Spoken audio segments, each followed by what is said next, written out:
You ask Tiger to solve. This deals with linear equations with one unknown. The final result is y equals 11/6. Let's solve it step by step. Group all constants on the right side of the equation.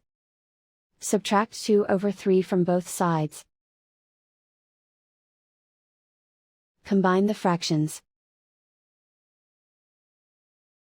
Combine the numerators. Reduce the zero numerator. Simplify the arithmetic.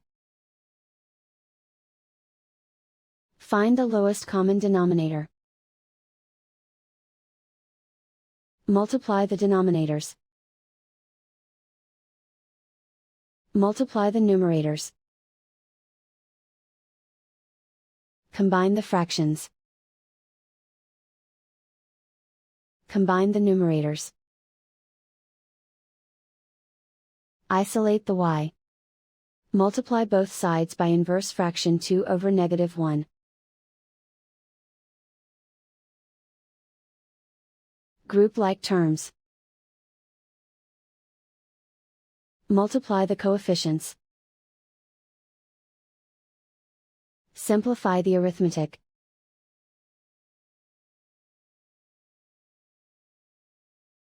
Multiply the fractions. Simplify the arithmetic. And so the final result is y equals 11/6.